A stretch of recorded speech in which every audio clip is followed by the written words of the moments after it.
Good day, everybody. My name is Lance Johnson, and I want to welcome you to another edition of Amplify Your Business. And today we've got a special guest with us. His name is Bruce Baker, and he's got a company called Workplaces. Welcome to the show, Hello. Bruce. Thanks very much, Lance. Hi, everybody. So today we're going to talk a little bit about using guest speaking as an avenue for generating leads and acquiring new customers. But before we get into that, Bruce, why don't you tell us a little bit about yourself and Workplaces? What is it that you guys do? Absolutely. Yeah. So we've been around for about 6.5 odd years and primarily focusing on three areas of business. First is, of course, to help businesses start up, and keeping in mind that almost 98% of our provincial economy is small business, and nationwide it's almost 70 odd percent. So we help businesses start up at any specific phase. We also help businesses scale. And in terms of scaling, there's always risks. So trying to mitigate that risk as much as we possibly can to help them do that and get there quickly. And finally, businesses that are highly challenged, businesses that are in big trouble, making sure that we can get them out of trouble and put them on a road of prosperity. So that's primarily what we do.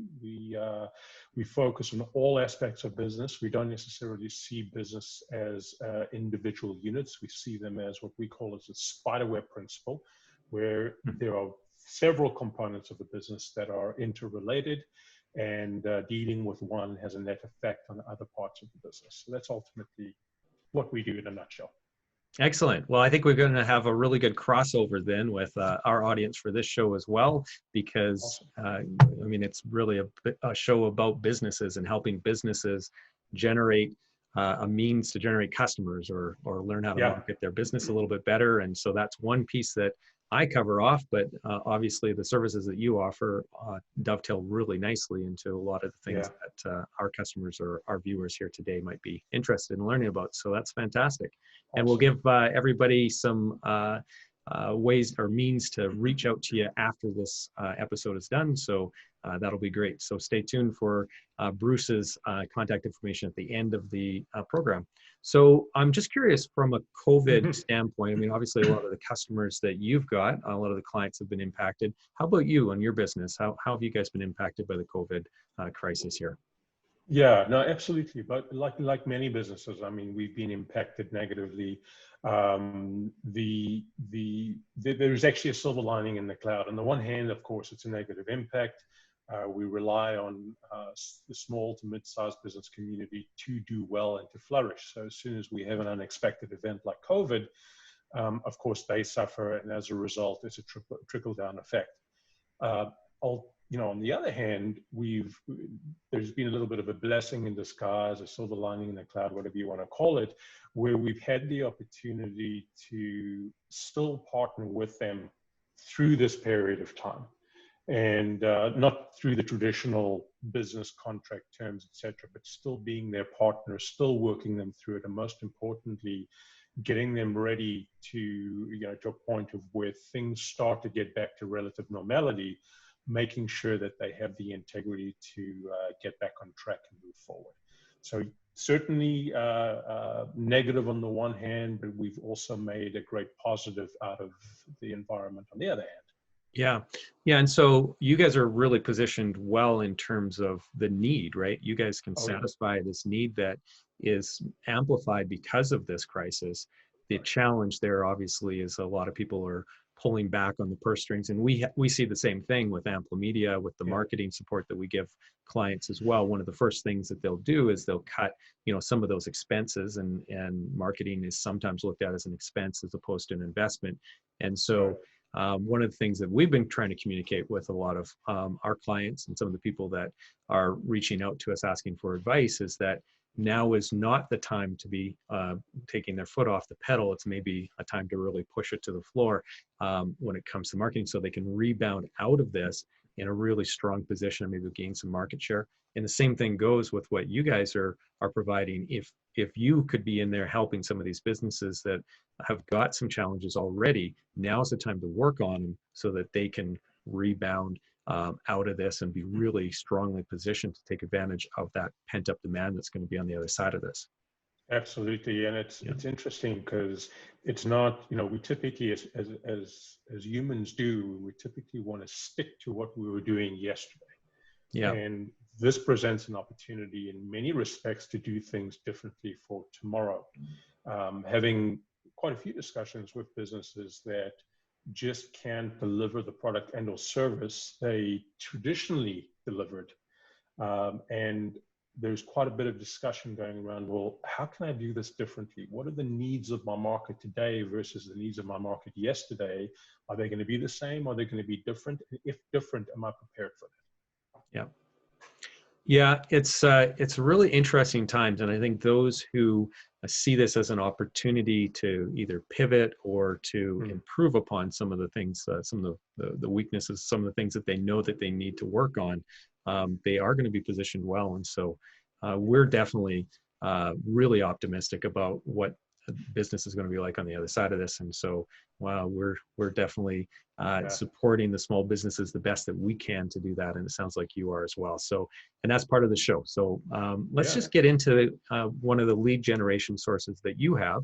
And Mhm. so I know you're an expert within your field, and you're obviously have got a lot of great advice, great knowledge that you can impart with different business owners as they're struggling with different challenges that they might have. And so you get invited then to present as a speaker at face-to-face events in the past, and now a lot of it's through webinars.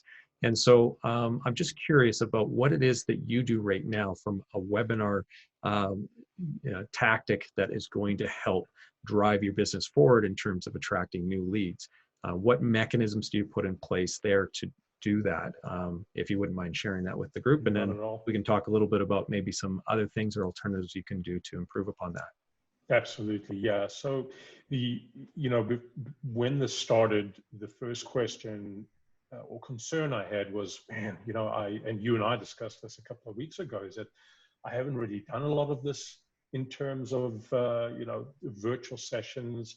I do a ton of workshops. I do a ton of speaking, just presenting. But it's, as you said, it's always in front of people live.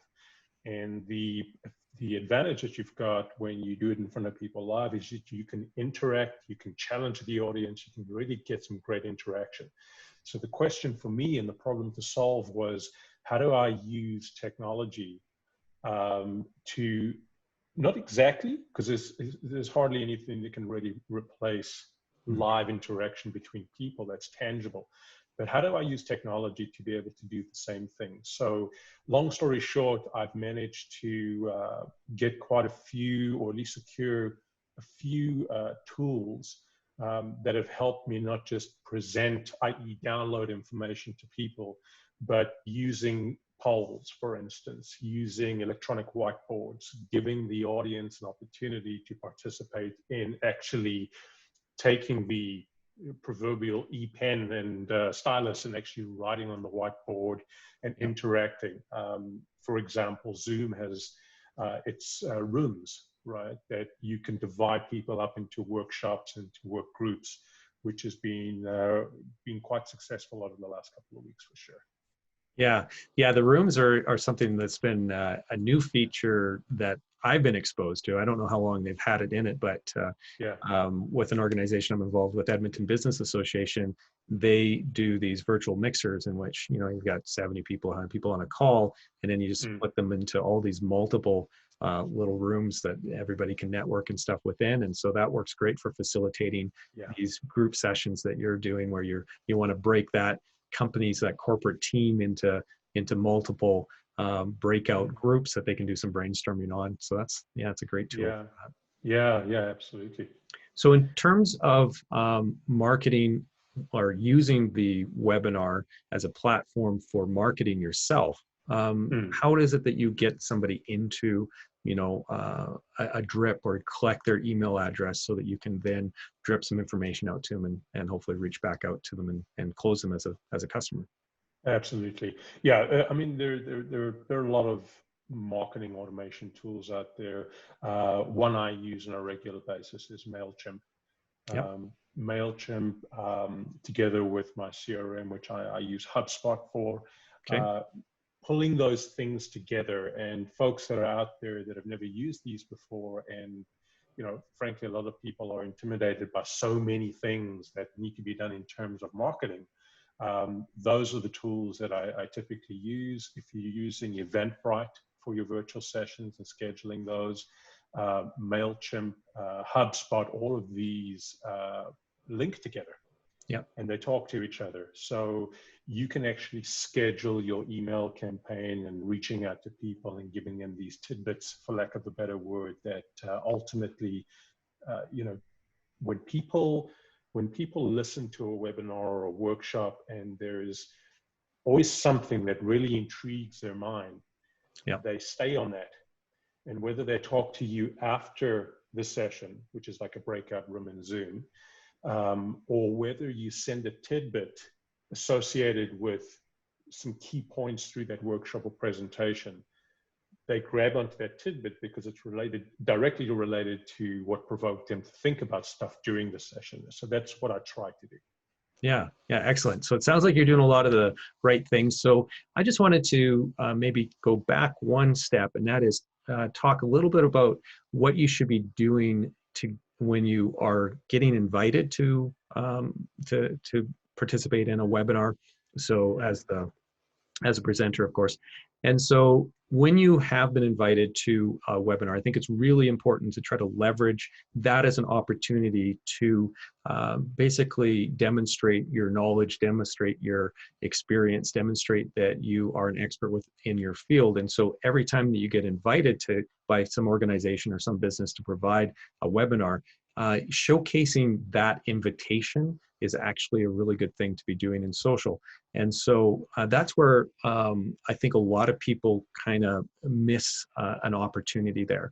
And so when we are doing, content marketing as businesses, one of the challenges as a business that we often have is having good content to push out into social media as opposed to just reposting quotes and so on. Right. So good original content is great. So what I like to encourage people to do who get invited to present during a webinar is to turn their cell phone camera on themselves and just quickly record a quick shout out to the organization that you're going to be presenting for and tagging them actually in the description of the post so that you can then get some reshares. So again, you're starting to prime their audience with the fact that you're going to be presenting. So it'd be something like, I'm so excited that later on this week, I've got this opportunity to talk to Lance Johnson on his Amplify Your Business series. And we're going to be talking about using, in this case, guest speaking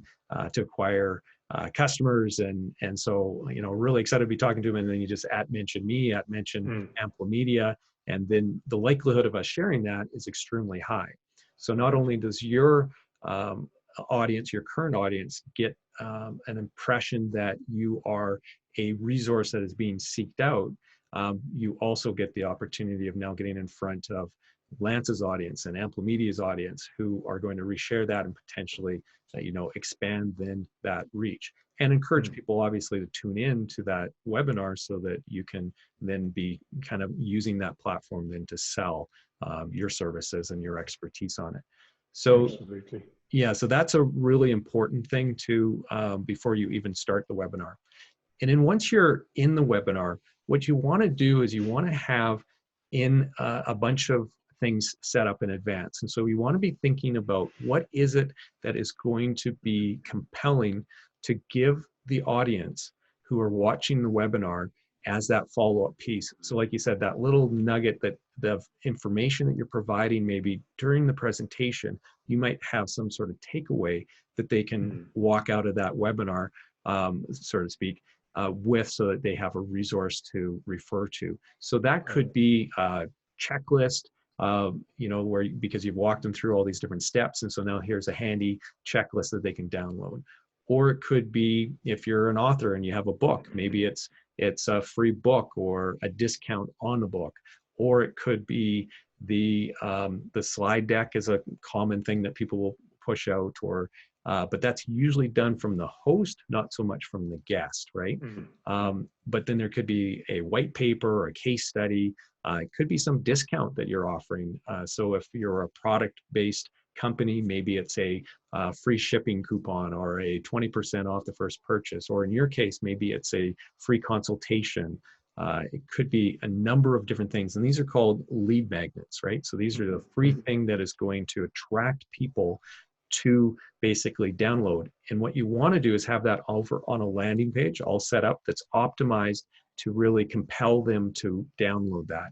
And what we're trying to do with that download is we're trying to get them to exchange their contact information for that valuable piece of information that you're going to give them, or that valuable discount, or whatever the case might be. So having some foresight into what is going to compel that audience to act on that is really important, and thinking through that. And then on that landing page, you want to have, some bullet points. Maybe it's a video as well. So we're a video first company. And so anytime you can insert a video, it's great. And with your business being that it's about trusting Bruce, right? Bruce is the guy who we're hiring. We want to make sure that we trust and respect what he's got to say. And anytime that you can have your face in front of them, just think of realtors. It's that trust transaction. It's the same idea. Anytime you can get your face in front of them, it's going to build a little bit more trust, and there's some authenticity that comes across in video that you just can't get with a still image or no image at all. Yeah. So if you can, I would have on that landing page a video that speaks a little bit to whatever that freebie is, whatever that thing is that you're going to give them. So if it's just a booking a free consultation, it could be something that really talks about what they can experience in that consultation. Another thing that I absolutely love on these landing pages with those lead magnets is if you've got a testimonial, a video testimonial from a past client or an existing client that speaks to what you were able to provide them with. What was the challenge they were having that you were able to overcome? And so, and it could reference directly to this checklist. That's an example if it's a checklist. So that testimonial could be, I started off getting this checklist and it really set me up so that I could go through and understand what it was that I needed to do and in what order, which was fantastic. But then, I felt I needed a little bit more, and I reached out to Bruce and was able to then get his advice and hire him to do this or do that, and it helped me. So you could even get to that elaborate of a communication piece on that lead magnet page. But the key to it is you want to be compelling them to download it.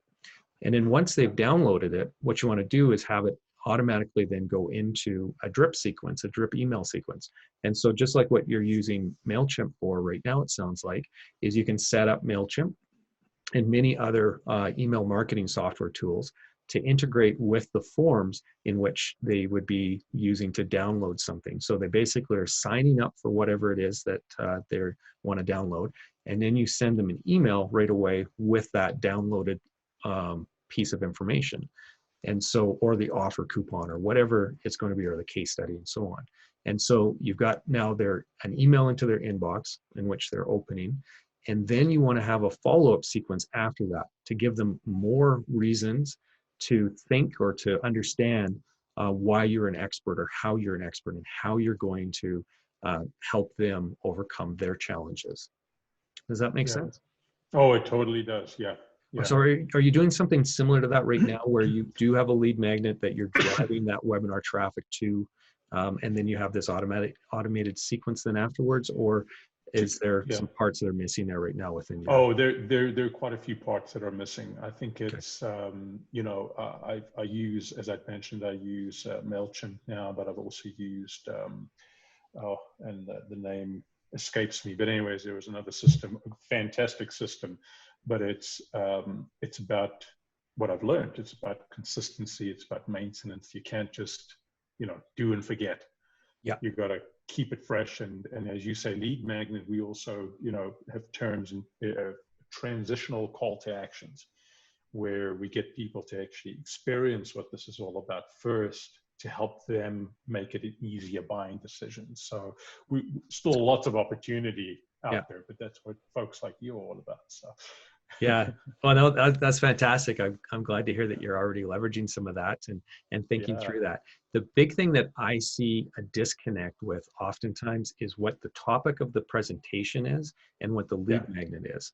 And so if you're doing, a presentation on topic X, but the lead magnet is somewhat disconnected, it's not quite aligned with what that presentation is, you've got a much lesser chance of them actually wanting to click through and do that, trade their email address for that great content that you've got. So as long as you can align it with the presentation topic, the tighter you can do that alignment, the better. And so if you might be speaking on a bunch of different topics, different webinar series, right, that you might be doing for people. So you want to have, if you have topic A, topic B, and topic C, you're going to want to have a very specific landing page for each one of those, and a very specific lead magnet that's as tightly integrated into it as possible. And then the same thing, if you're going with the drip emails that come out afterwards, if you can be, that they came in at the top of the funnel with a particular pain, and that's what you're trying to solve with that lead magnet a bit, well, then keep that email sequence that's going out to them. Usually 3 to 5 emails is a typical sequence that follows a webinar. Have that information, again, focused on that topic or what that pain point is that the lead magnet was solving, or what your webinar information was solving for them. And try to handle within those, that segment of emails, or the sequence of emails, try to handle any of the key objections that they might have, or that you've experienced that other people, when you're talking to them, might have when they're saying, I don't know if this is the right time. Well, what is the actual objection? Try to dig into that so that then what is a typical objection for future customers, and then make sure you're layering in information that's going to satisfy those objections that are overcoming them. And again, testimonial videos are just fantastic for those. And I love to incorporate those into those email drip sequences afterwards. Yeah, absolutely. And it's, if there's anything I've learned the hard way, especially with the last couple of weeks, is, pre-webinar, and when you're preparing to all the things that you were talking about, is really prepare or anticipate what kind of audience you want. Yeah.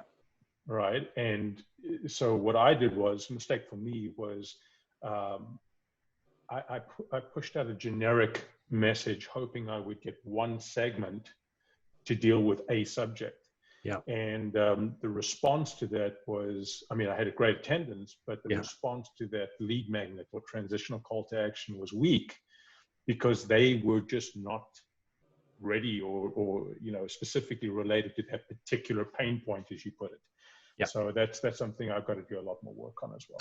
Yeah, and I think also another tip that a lot of people might find useful is when it comes to the lead magnet sequence, the email sequence after the lead magnet has been given to them, is really understanding that buyer's journey, the typical journey that your prospective buyer, your ideal buyer, is going to be taking.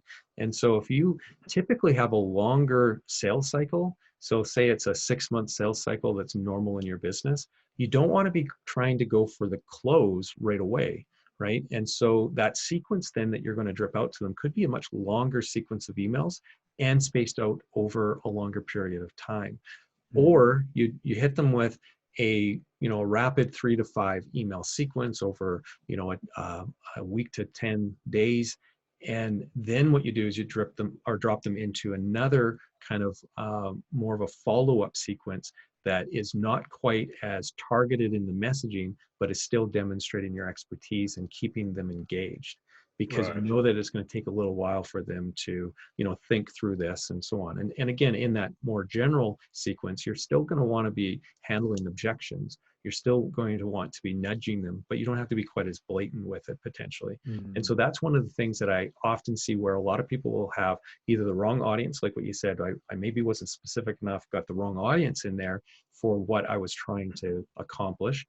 So making sure that you've got the right audience, and then making sure that you're not trying to push them into a sale before they're ready to do that sale. Otherwise, you just turn them off, essentially. Yeah, and exactly. So in a typical buyer's journey, you've got awareness, And that's where maybe the webinar comes in as an awareness piece as to who you are and what you can deliver.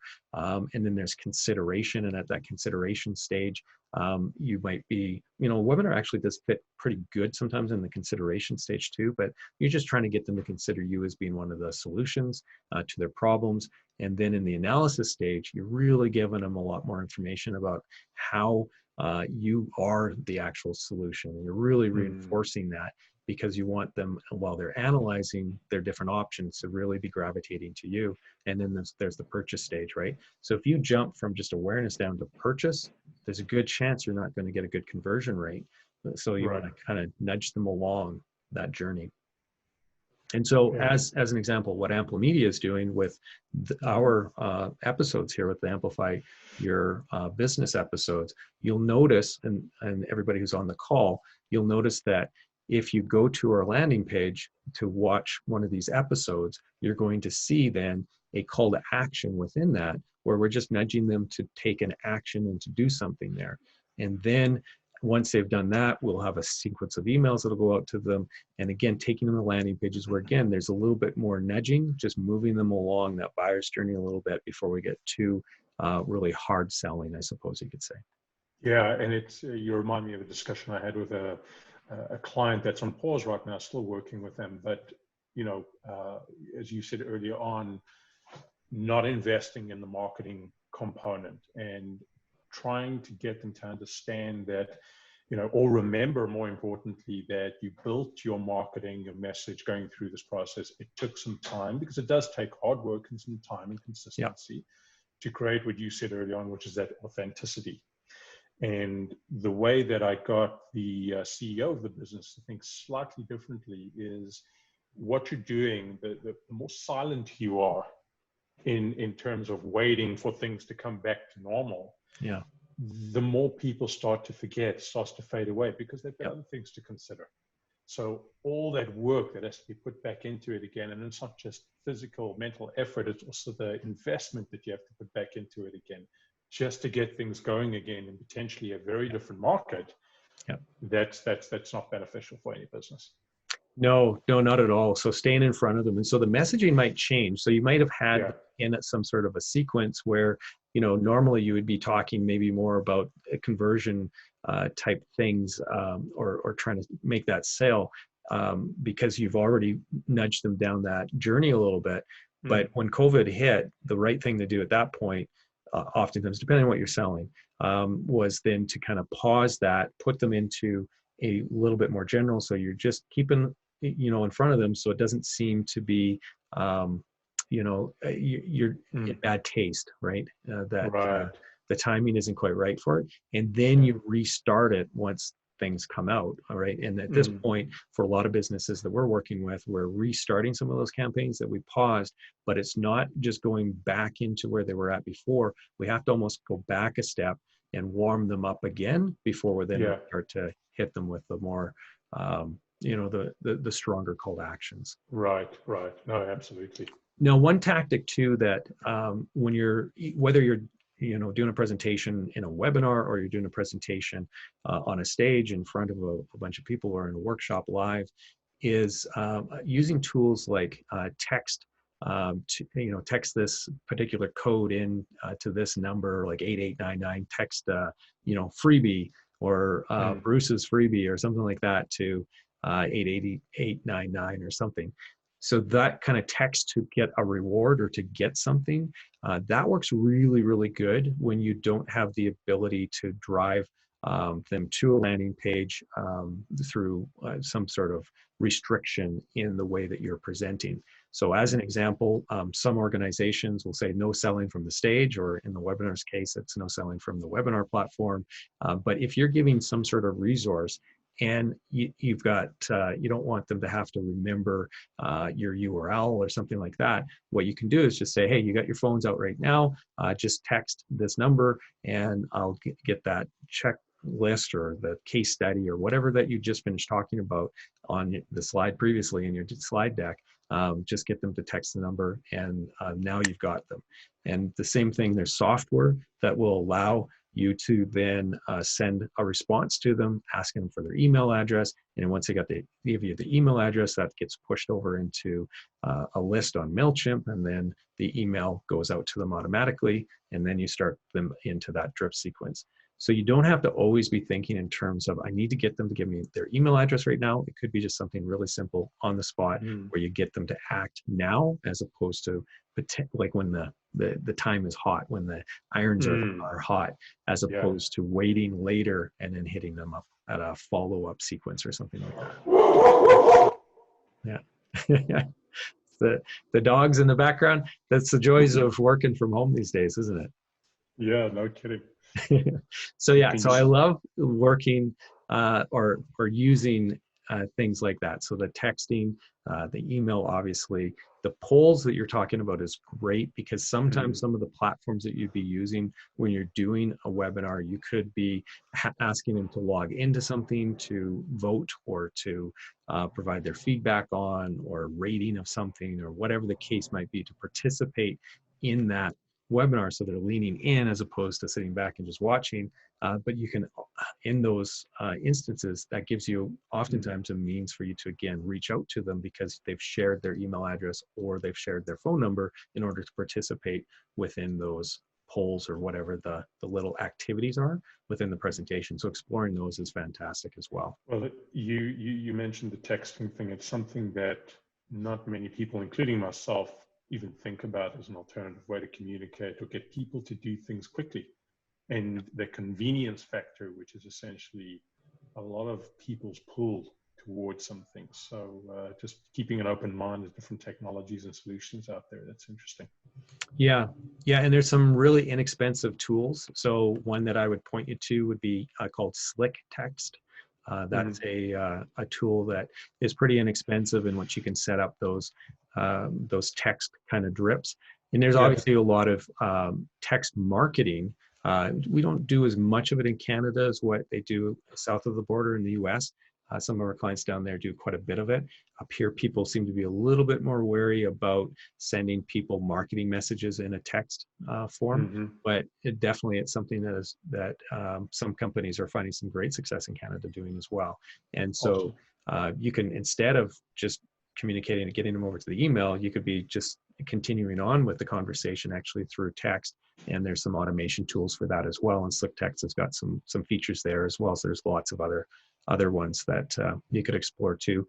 I tend to like to get them over into email personally, just because it's a little richer of a source of information. But if it's an immediacy that you want, the text-based marketing is really, really good. Yeah, for sure. Awesome. Yeah. Definitely use that for sure. Yeah. And so I think that's, the tips that I kind of was thinking of when I was thinking about what I was going to chat with you about. Did you have any questions at all, or specifically to do with how to maximize your webinars for growth, or did we kind of cover everything off for you? No, I think absolutely certainly covered a lot of for me, and look forward to talking to you more about it.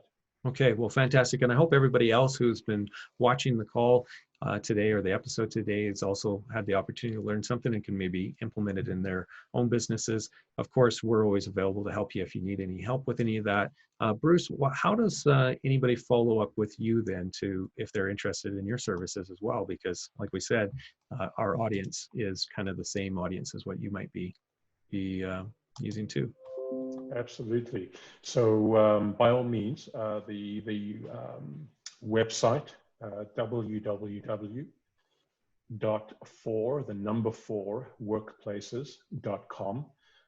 Very simply go to the contact page and all that information is there. Or direct to cell, which is 780-850-6957. And of course, texting is a good idea as well, just to get things going. Okay, fantastic. So everybody, if you want to contact Bruce, definitely head over to his website. And again, that's 4 workplaces.ca.com. .com. And hit the contact button there, and Bruce will be more than happy to help you out. Again, my name is Lance Johnson. I really appreciate having you guys participate today. or have you participate today, Bruce, and everybody else on the call here today as well, watching this live, as well as those who are going to be watching the recording. So we do have all our episodes are over at Amplify or amplemedia.com/amplify. And that will get you into all the archived episodes if you want to go back and learn any other tips and tricks that we've delivered to some of the other people that we've interviewed as well. So thanks again for everybody tuning in, and I hope to see you on the next episode. Thanks, Bruce.